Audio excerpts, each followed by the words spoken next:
skal ha te.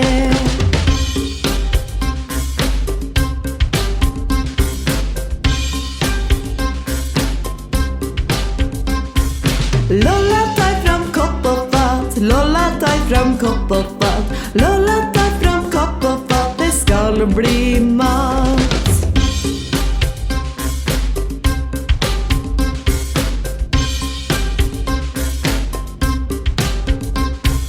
Sissi, slutt å gjemme deg. Sissi, slutt å gjemme deg. Sissi, slutt å gjemme deg. Det skal bli mat. Mickey, finn frem kakene. Mickey, finn frem kakene. Mickey, finn frem kakene. Det skal bli mat. Abby tar av vannkoken. Abby tar av vannkoken. Abby tar av vannkoken. Vi skal ha te.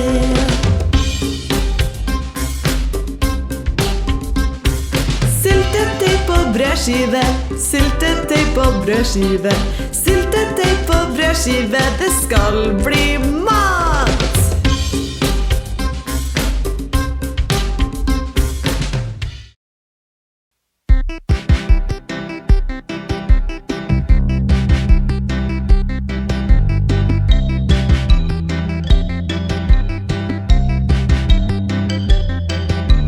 Denne lille grisen gikk til marknad. Denne lille grisen ble ingen.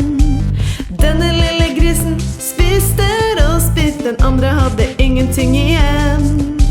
Denne lille grisen sa wii, wii, wii hele veien hjem.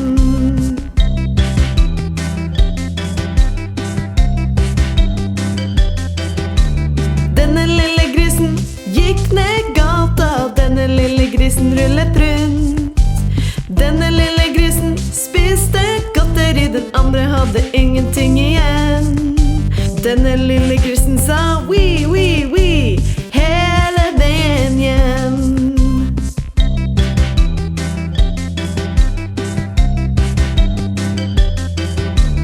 Denne lille grisen gikk til marknad. Denne lille grisen ble igjen. Denne lille grisen spiste og spiste. Den andre hadde ingenting igjen. Denne lille grisen sa wii, wii, wii hele veien hjem.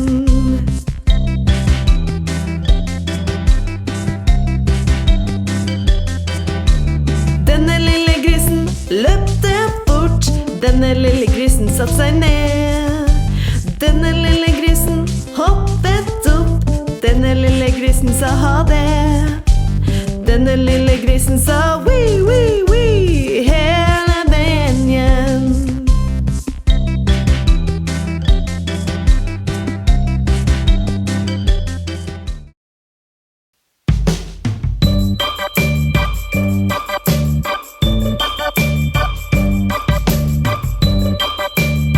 De beina, de beina.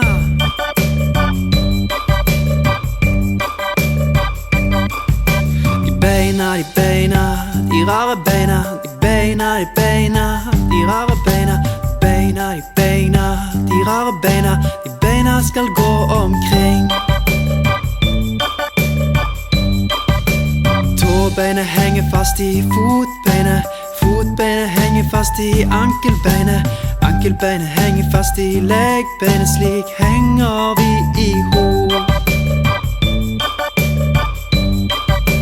Legbeinet henger fast i knebeinet. Knebeinet henger fast i lårbeinet.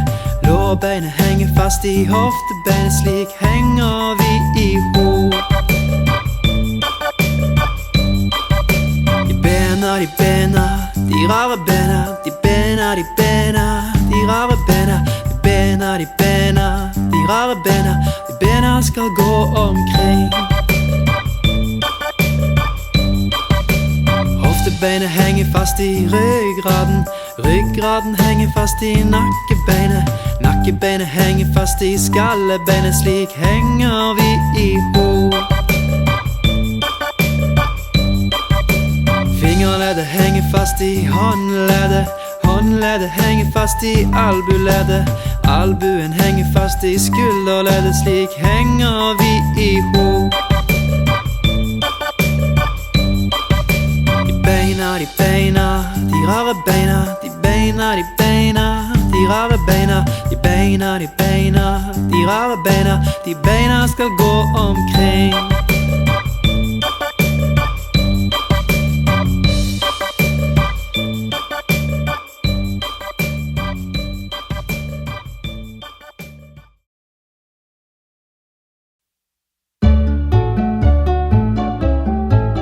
Ding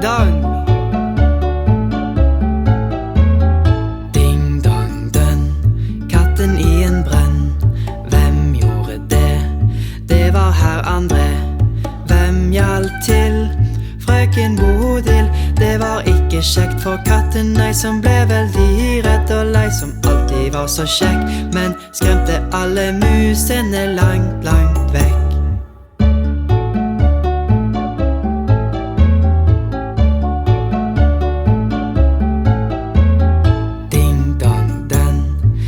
I en brenn. Hvem gjorde det? Det var herr André. Hvem hjalp til? Frøken Bodil. Det var ikke kjekt for katten, nei, som ble veldig redd og lei, som alltid var så kjekk, men skremte alle musene langt, langt vekk.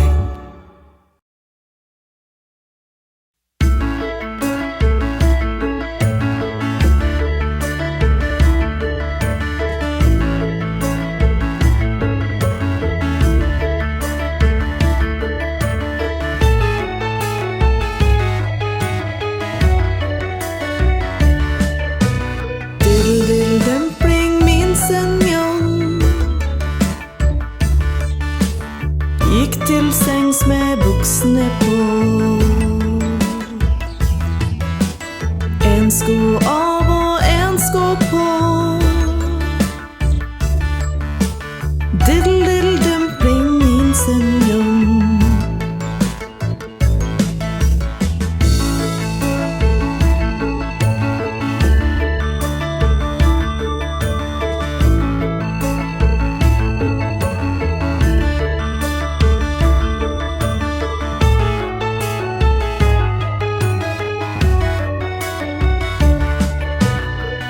Diddle dumpling min senjong.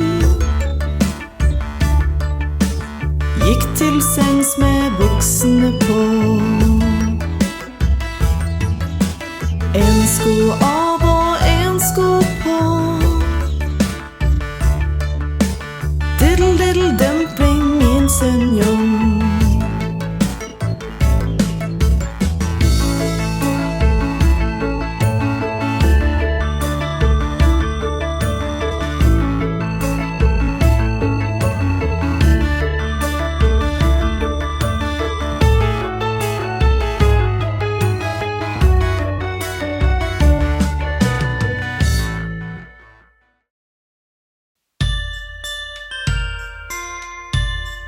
Jeg fanget en fisk.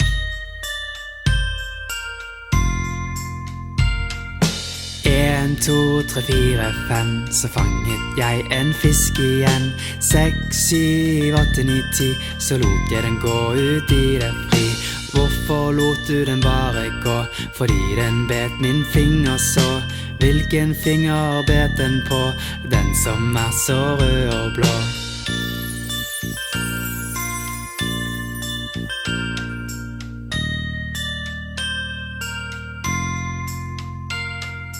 En, to, tre, fire, fem. Så fanget jeg en krabbe igjen. 6, 7, 8, 9, 10. Så lot jeg den gå ut i det fri. Hvorfor lot du den bare gå? Fordi den bet min finger så. Hvilken finger bet den på? Den som er så rød og blå.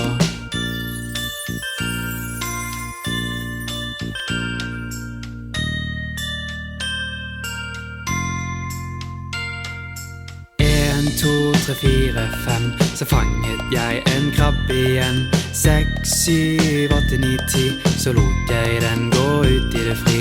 Hvorfor lot du den bare gå? Fordi den bet min finger så. Hvilken finger bet den på? Den som er så rød og blå.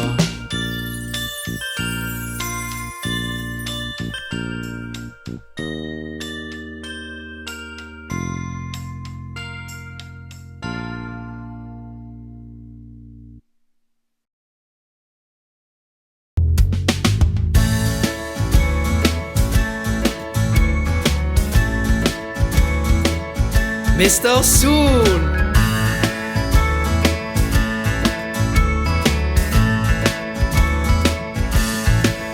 Og Mr. Sol, sol, Mr. Gyldne Sol, skinn litt ned på meg. Og Mr. Sol, sol, Mr. Gyldne Sol, du sol som gjemmer deg. Barna har så lyst til å spørre deg, vil du komme frem og leke nå? Og Mr. Sol, sol, Mr. Gyldne Sol, skinn litt ned på meg.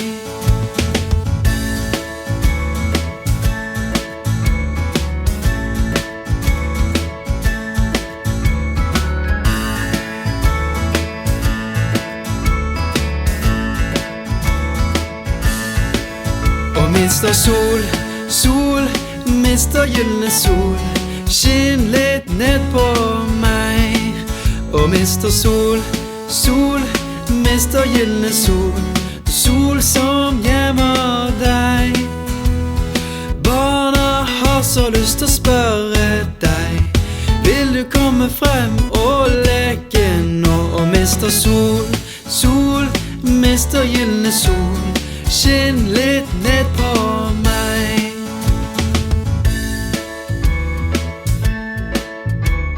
Skinn litt ned på, skinn litt ned på meg.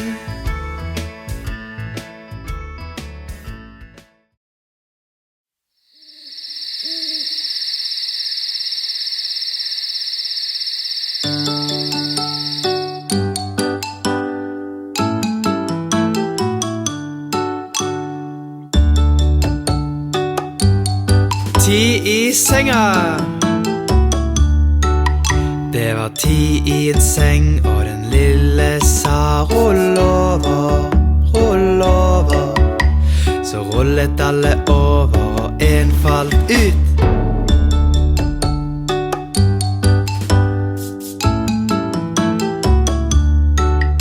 Det var 9 i en seng, og den lille sa rull over, rull over. Så rullet alle over, og en falt ut.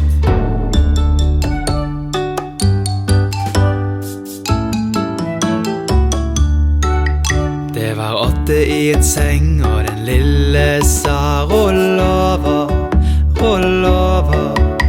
Så rullet alle over, og en falt ut.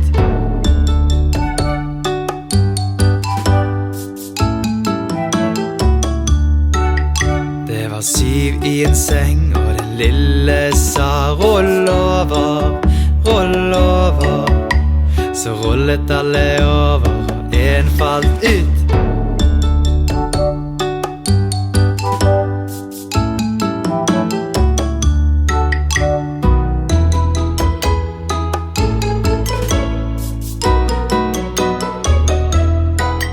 Det var 6 i en seng, og den lille sa rull over, rull over. Så rullet alle over, og en falt ut.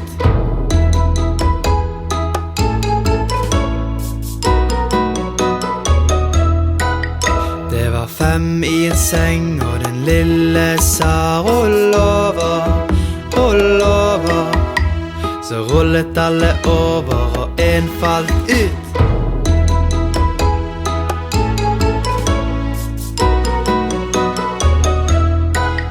Det var 4 i en seng, og den lille sa rull over, rull over. Så rullet alle over, og en falt ut.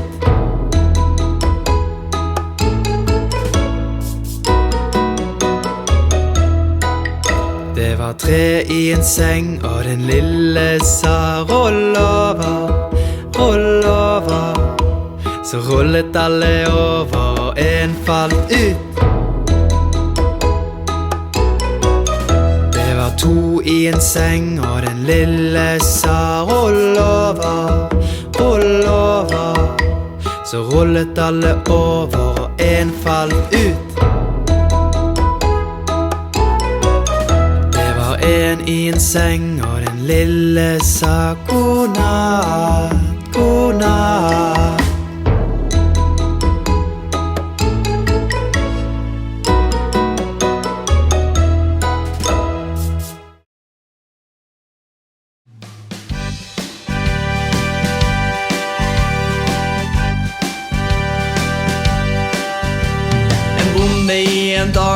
en bonde i en dal.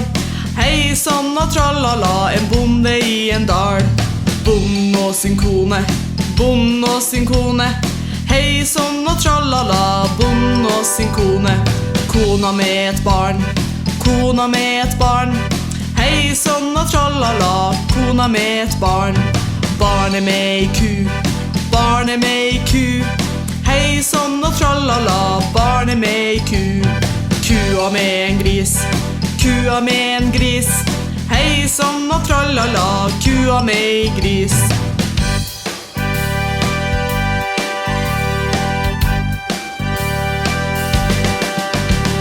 Grisen med en hund, grisen med en hund.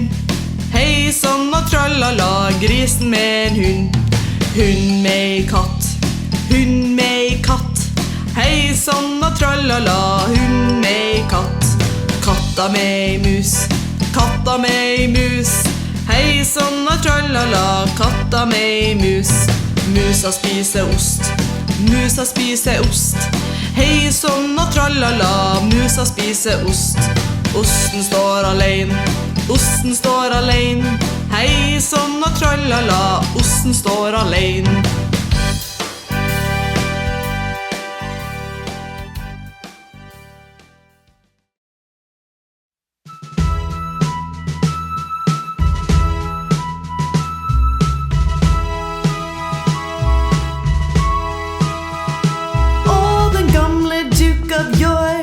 Han hadde 10 000 menn. Han gikk til toppen av fjellet med dem, og så gikk han ned igjen. Og da de var opp, var de opp. Og da de var ned, var de ned. Og da de var neppe opp eller ned, ja, så var de halvveis ned.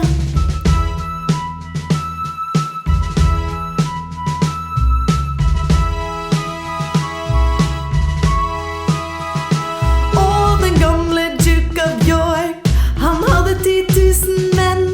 Han gikk til toppen av fjellet med dem, og så gikk han ned igjen. Og da de var opp, var de opp. Og da de var ned, var de ned. Og da de var neppe opp eller ned, ja, så var de halvveis ned.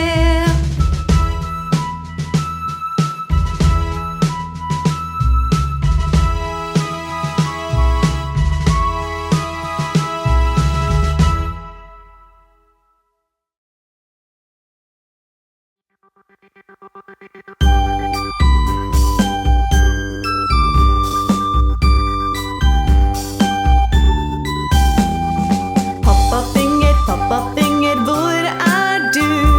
Her er jeg, hallo, hallo. Mamma Finger, hvor er du? Her er jeg, hallo, hallo.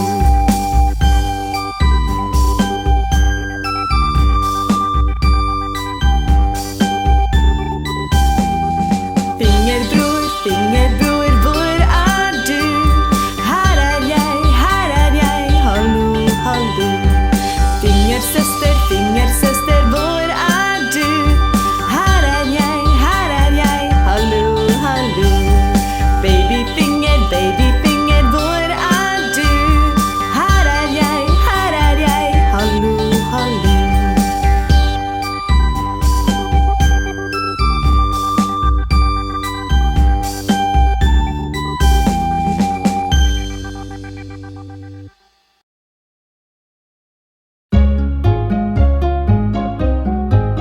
Ding dong, ding dong dønn. Katten i en brenn. Hvem gjorde det? Det var herr André. Hvem hjalp til? Frøken Bodil. Det var ikke kjekt for katten, nei, som ble veldig redd og lei, som alltid var så kjekk, men skremte alle musene langt, langt vekk.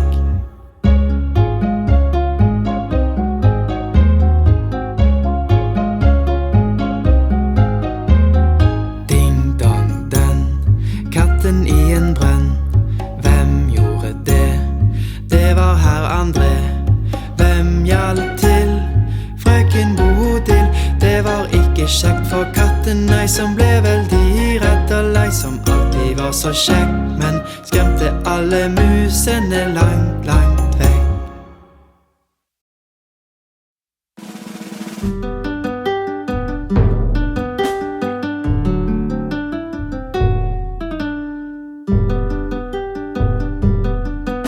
Tre katter små, så redde så de mjauet lavt i kor. Nå har vi mistet vantene, og mor, hva? Har dere mistet vantene? Da blir det ingen pai. Da blir det ingen pai.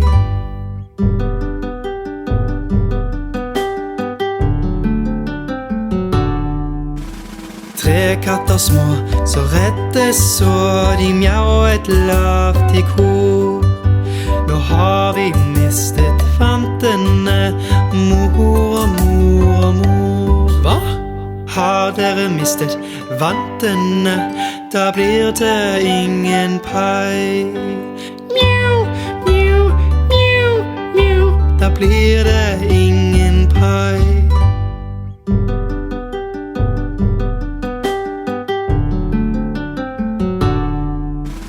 Tre katter små, så triste så de mjauet lavt i kor.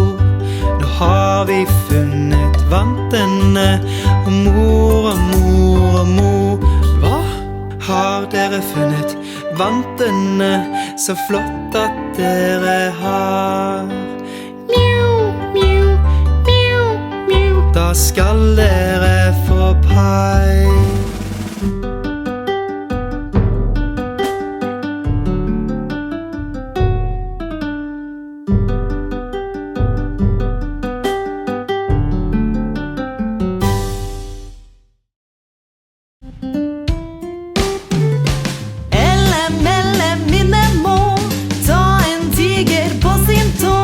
Hvis han roper,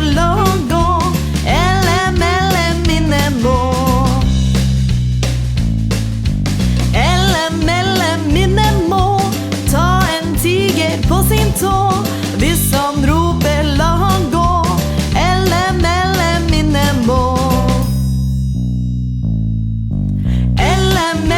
Minne må ta en tiger på sin tå. Hvis han roper, la han gå. Minne må. Minne må ta en tiger på sin tå. Hvis han roper, la han gå. Minne må.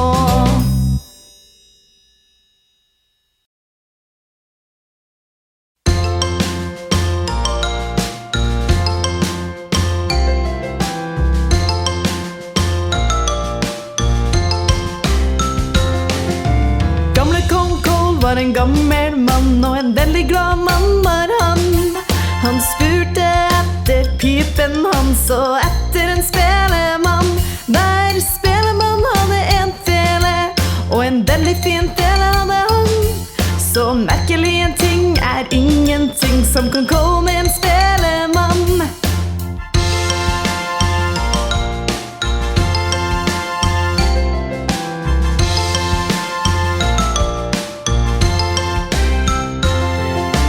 Gamle kong Kål var en gammel mann, og en veldig glad mann var han. Han spurte etter pipen hans, og etter en spelemann. Hver spelemann hadde en fele, og en veldig fin fele hadde han. Så merkelig en ting er ingenting som kan komme en spelemann.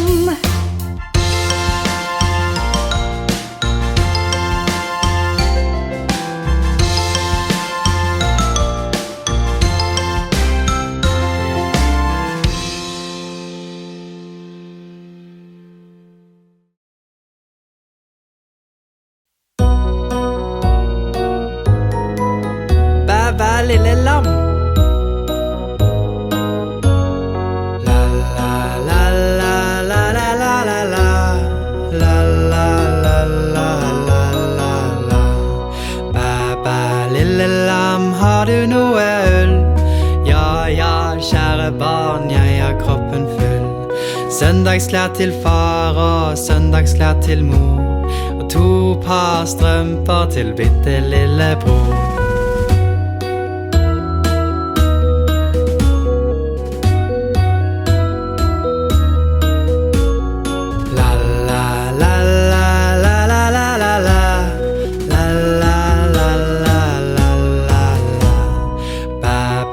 Lille lam, har du noe øl? Ja, ja, kjære barn, jeg har kroppen full. Søndagsklær til far og søndagsklær til mor, og 2 par strømper til bitte lille bror.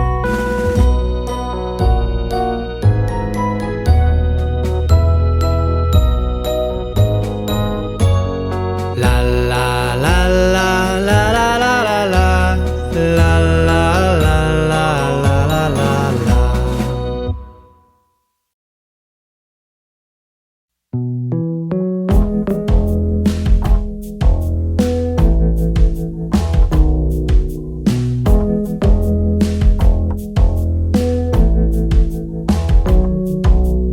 Jack vær rask, Jack vær kjapp, Jack opp over en lysestakk.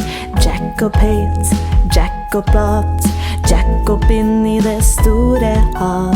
Jack opp et opp, oppå en hval.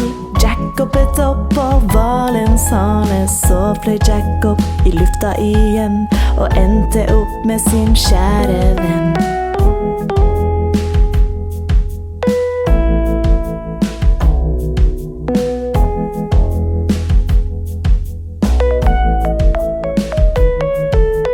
Jack vær rask, Jack vær kjapp, Jack opp over en lysestakk. Jack opp høyt, Jack opp lavt, Jack opp inn i det store hav. Jack opp et opp, oppå en hval. Jack opp et opp, og hvalens hale. Så fløy Jack opp i lufta igjen, og endte opp med sin kjære venn.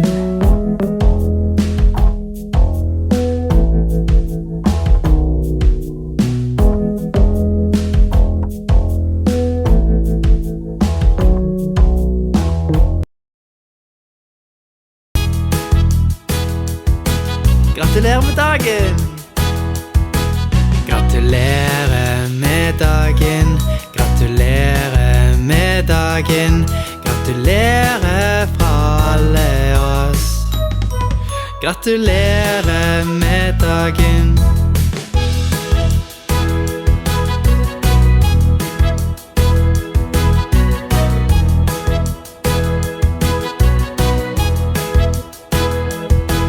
Gratulerer med dagen, gratulerer med dagen, gratulerer fra alle oss.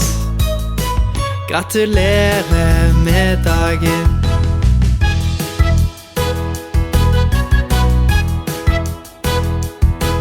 Gratulerer med dagen, gratulerer med dagen, gratulerer fra alle oss. Gratulerer med dagen.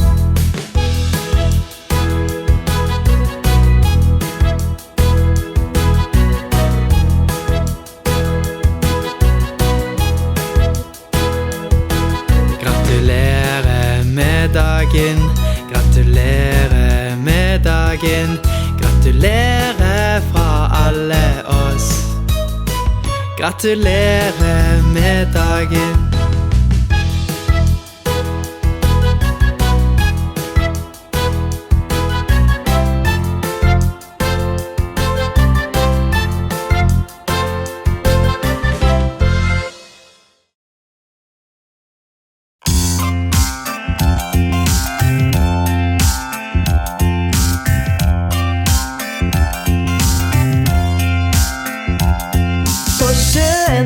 En sjømann, han så det som han kunne se, han. Men alt det som han kunne se, han bar havet som var langt fra land.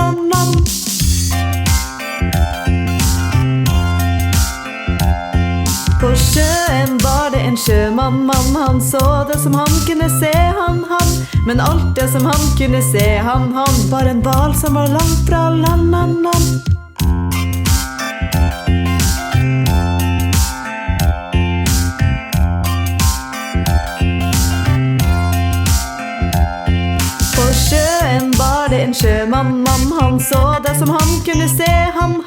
Men alt det som han kunne se, han var en skip som var langt fra land.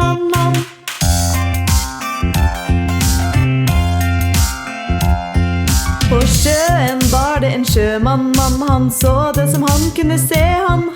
Men alt det som han kunne se, han var en skattkiste langt fra land.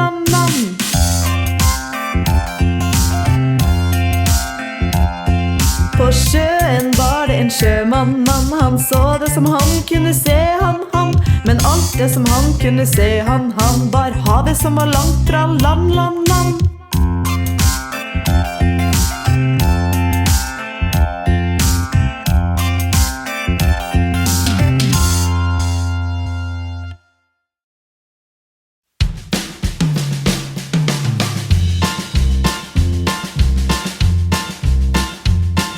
Ned mot havet,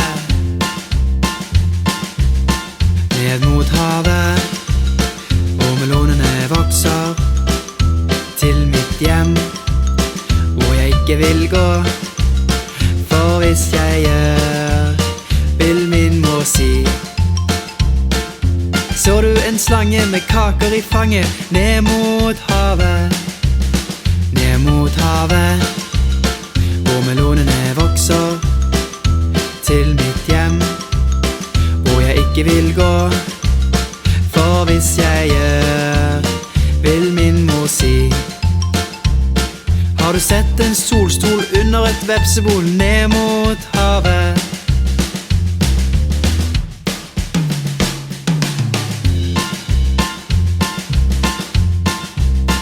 Ned mot havet, hvor melonene vokser til mitt hjem, hvor jeg ikke vil gå, for hvis jeg gjør, vil min mor si. Så du en hval hoppende gal, ned mot havet, hvor melonene vokser til mitt hjem, hvor jeg ikke vil gå, for hvis jeg gjør, vil min mor si. Så du en katt med en liten hatt, ned mot havet?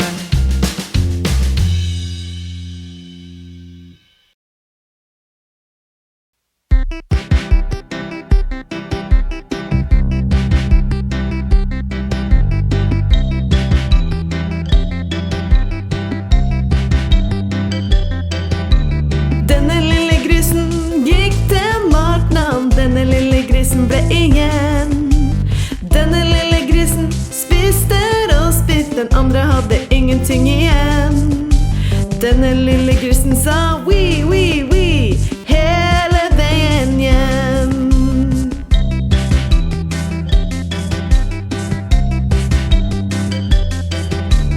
Denne lille grisen gikk ned gata, denne lille grisen rullet rundt. Denne lille grisen spiste godteri, den andre hadde ingenting igjen.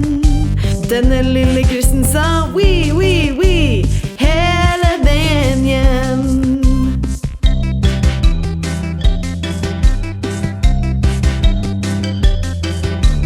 Denne lille grisen gikk til marknavn, denne lille grisen ble igjen. Denne lille grisen spiste og spiste, den andre hadde ingenting igjen.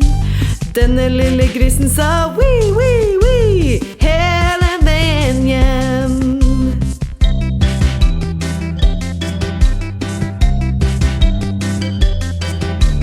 Denne lille grisen løpte fort, denne lille grisen satt seg ned. Denne lille grisen hoppet opp, denne lille grisen sa ha det.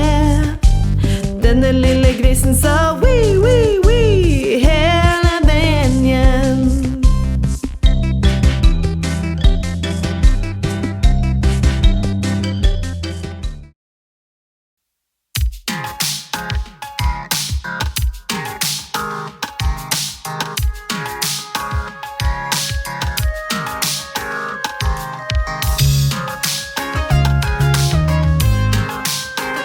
Fem små ender. Fem små ender svømte I fred over fjellet og langt av sted. Kvakk, kvakk, kvakk, sa mammaen. Bare 4 kom tilbake I land.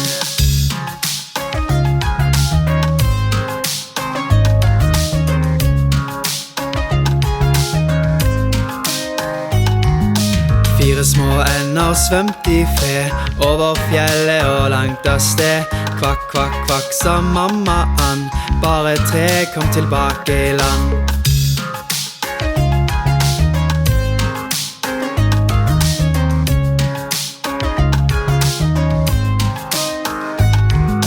3 små ender svømte I fred over fjellet og langt av sted. Kvakk, kvakk, kvakk, sa mammaen. Bare 2 kom tilbake I land.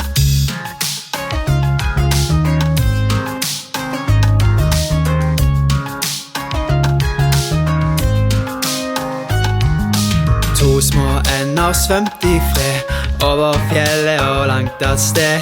Kvakk, kvakk, kvakk, sa mammaen. Bare 1 kom tilbake I land.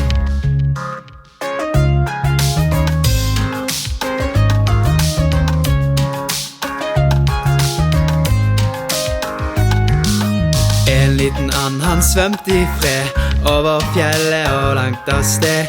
Kvakk, kvakk, kvakk, sa mammaen. Ingen kom tilbake I land.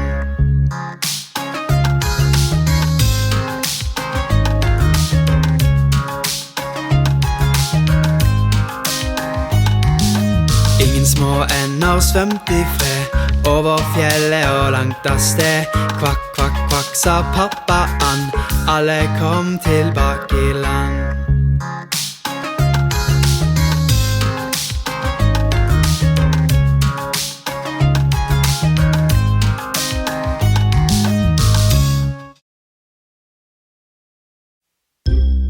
'Bak en kake, baker man'. Kake, baker man. Bak oss en kake så raskt du kan. Miks den og rør den til en deig, og det vil bli nok til både baby og meg.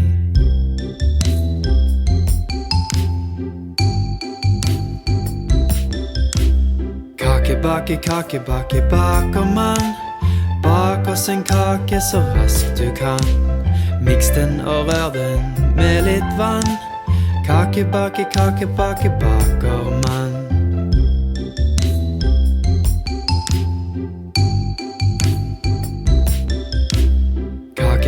Kake, baker man. Bak oss en kake så raskt du kan. Miks den og rør den til en deig, og det vil bli nok til både baby og meg.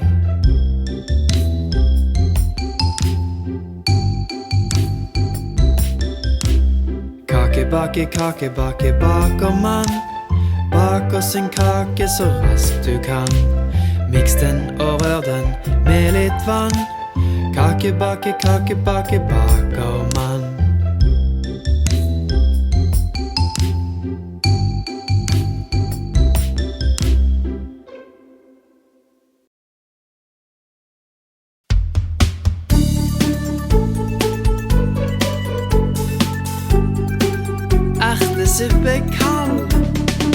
Ertesuppe kald, ertesuppe varm.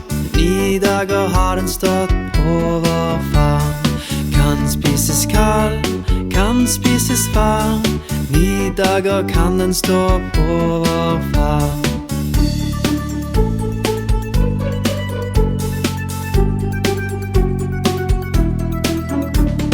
Ertesuppe kald, ertesuppe varm. 9 dager har den stått på vår farm. Kan spises kald, kan spises varm. 9 dager kan den stå på vår farm.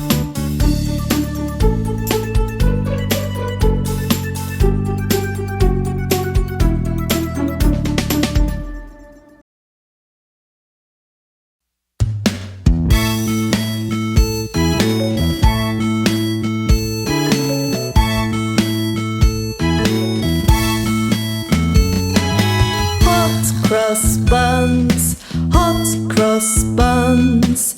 1 krone, 2 kroner.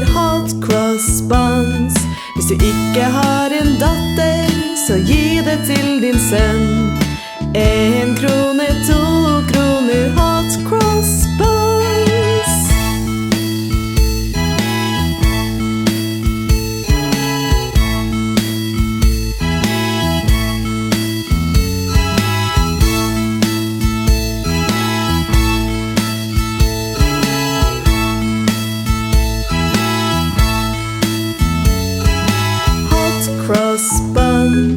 Hot cross buns.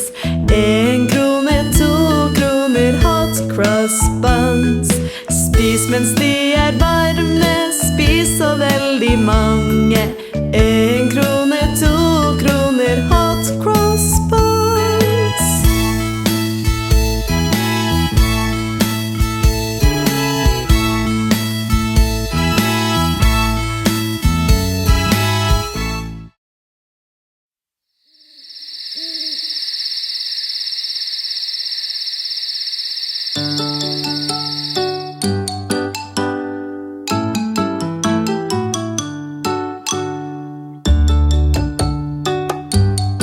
Ti i senga. Det var 10 i en seng, og den lille sa rull over, rull over. Så rullet alle over, og en falt ut.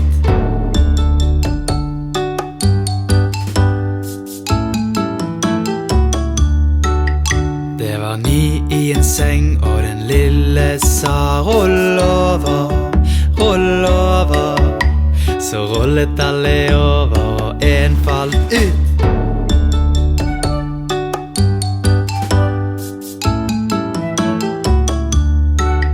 Det var 8 i en seng, og den lille sa rull over, rull over. Så rullet alle over, og en falt ut.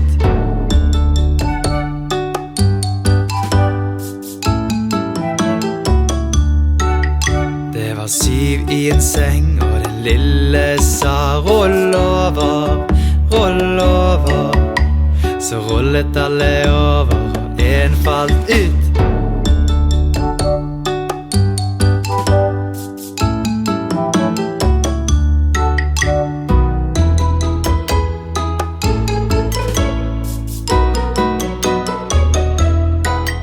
Det var 6 i en seng, og den lille sa rull over, rull over.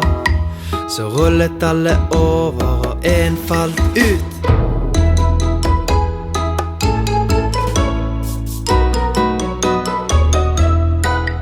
Det var 5 i en seng, og den lille sa rull over, rull over. Så rullet alle over, og en falt ut.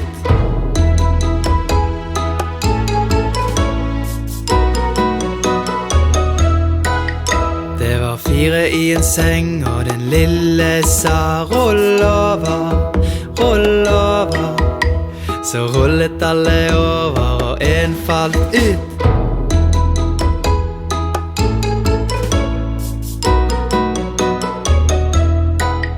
Det var 3 i en seng, og den lille sa rull over, rull over.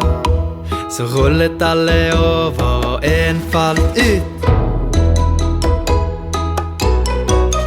Det var 2 i en seng, og den lille sa rull over, rull over. Så rullet alle over, og en falt ut. Det var 1 i en seng, og den lille sa godnatt, godnatt.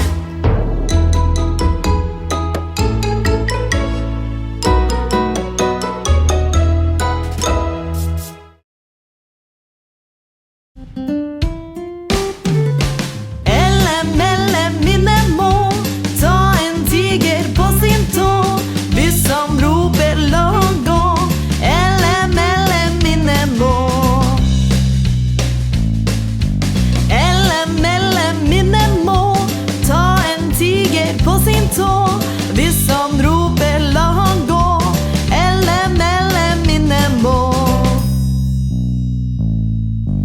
Elle, melle, tå. Hvis han roper, la han gå. LM, LM inne nå. LM, LM inne må ta en tiger på sin tå. Hvis han roper, la han gå. LM, LM inne må.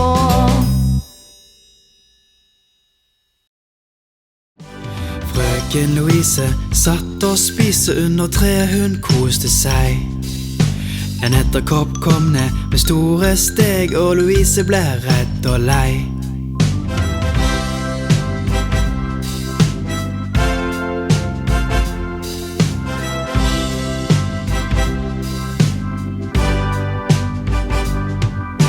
Frøken Louise satt og spiste under treet, hun koste seg.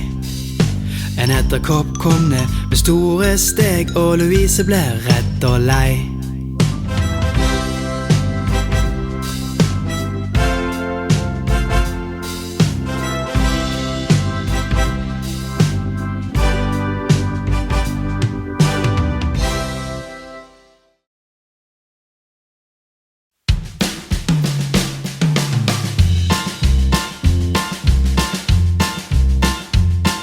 Ned mot havet, ned mot havet, og melonene vokser til mitt hjem, hvor jeg ikke vil gå. For hvis jeg gjør, vil min mor si: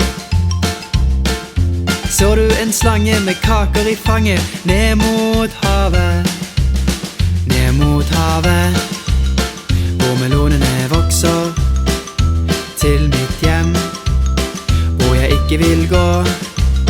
For hvis jeg gjør, vil min mor si: har du sett en solstol under et vepsebol? Ned mot havet,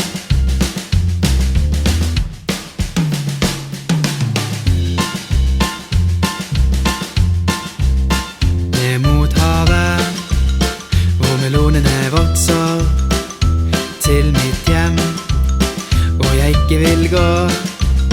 For hvis jeg gjør, vil min mor si: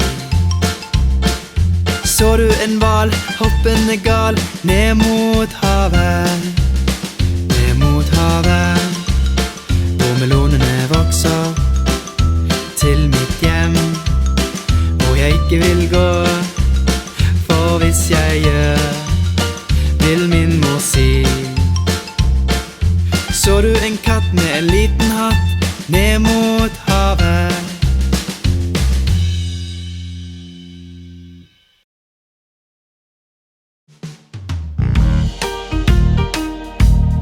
Ti grønne flasker. Ti grønne flasker står på en mur. Ti grønne flasker står på en mur. Og hvis en grønn flaske går ned med et fall, blir det 9 grønne flasker, det blir et nytt tall.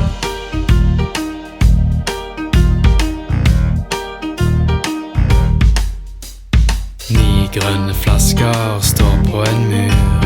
9 grønne flasker står på en mur. Og hvis en grønn flaske går ned med et fall, blir det 8 grønne flasker, det blir et nytt tall.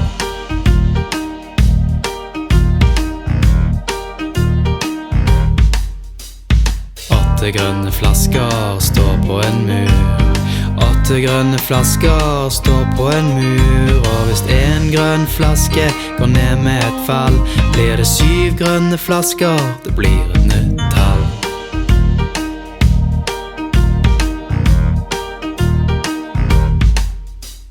Syv grønne flasker står på en mur. 7 grønne flasker står på en mur. Og hvis en grønn flaske går ned med et fall, blir det 6 grønne flasker, det blir et nytt tall.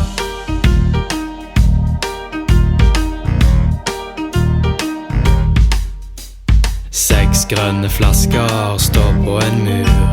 6 grønne flasker står på en mur. Og hvis en grønn flaske går ned med et fall, blir det 5 grønne flasker, det blir et nytt tall.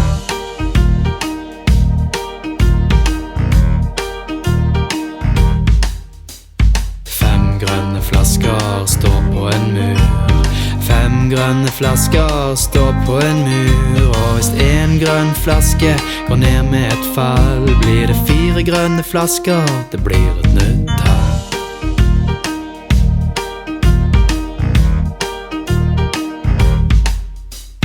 4 grønne flasker står på en mur. 4 grønne flasker står på en mur. Og hvis en grønn flaske går ned med et fall, blir det 3 grønne flasker, det blir et nytt tall.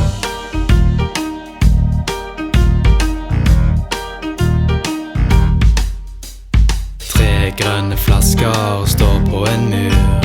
3 grønne flasker står på en mur. Og hvis en grønn flaske går ned med et fall, blir det 2 grønne flasker, det blir et nytt tall.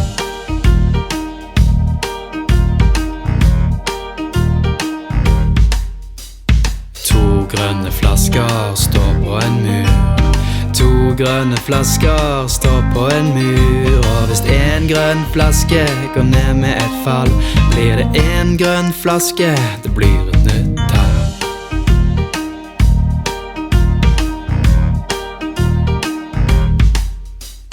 1 grønn flaske står på en mur. 1 grønn flaske står på en mur. Og hvis en grønn flaske går ned med et fall, blir det ingen flere flasker og ingen flere tall.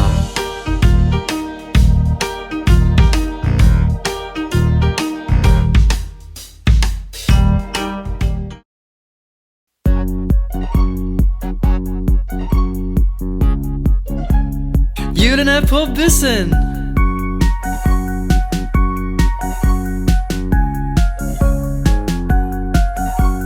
Hjulene på bussen, de går rundt og rundt, rundt og rundt, rundt og rundt.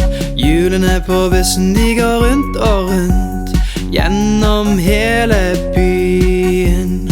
Viskerne på bussen sier swish, swish, swish, swish, swish, swish, swish, swish, swish. Viskerne på bussen sier swish, swish, swish, gjennom hele byen. Hornet på bussen sier tut, tut, tut, tut, tut, tut, tut, tut, tut.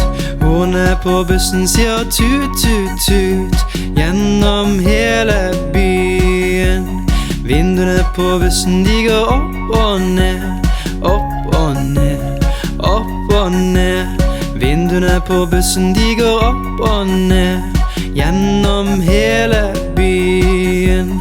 Setene på bussen sier knirk, knirk, knirk, knirk, knirk, knirk, knirk, knirk, knirk. Setene på bussen sier knirk, knirk, knirk, gjennom hele byen. Apen på bussen sier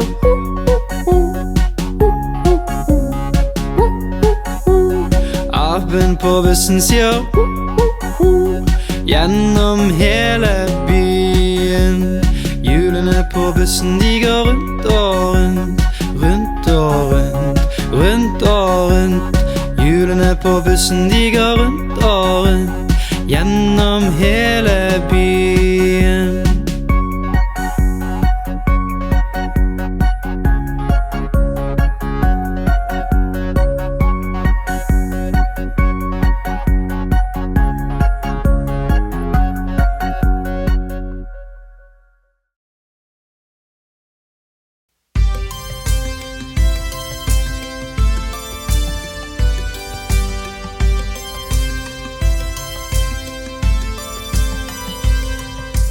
Kjenner du herr Muffinsmann, herr Muffinsmann, herr Muffinsmann?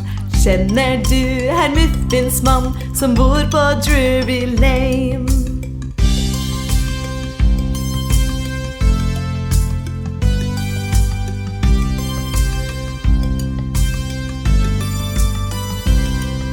Ja, vi har sett herr Muffinsmann, herr Muffinsmann, herr Muffinsmann. Ja, vi har sett herr Muffinsmann som bor på Drury Lane.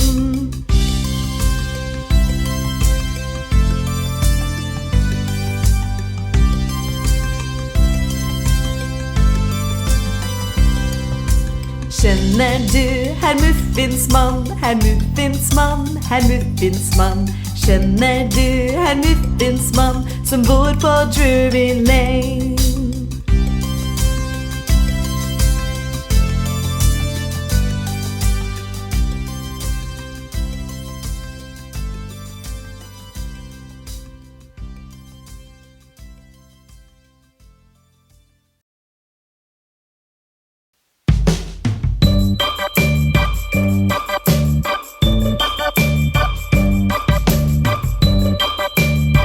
De beina, de beina.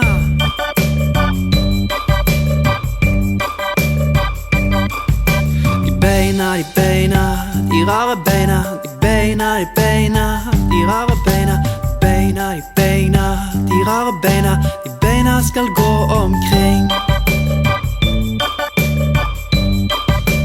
Tåbeina henger fast i fotbeina. Fotbeina henger fast i ankelbeina. Ankelbeina henger fast i legbeina. Slik henger vi i hop. Legbeina henger fast i knebeina.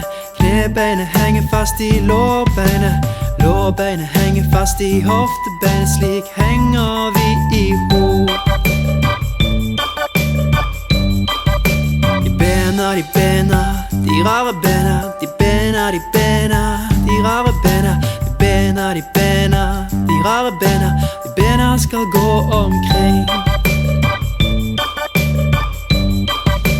Hoftebeina henger fast i ryggraden. Ryggraden henger fast i nakkebeina. Nakkebeina henger fast i skallebeina. Slik henger vi i hop.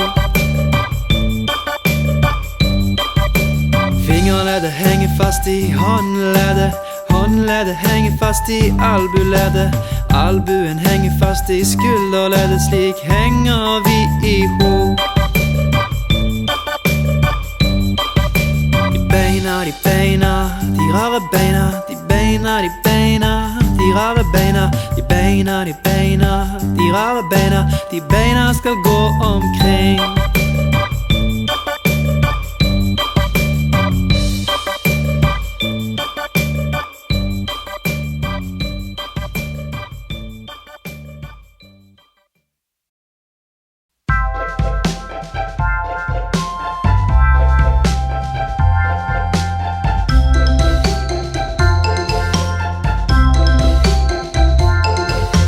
Lille Bo Peep har mistet sin flokk og vet ikke hvor hun skal lete. La den være igjen, så kommer den hjem, men sauene vifter med halen.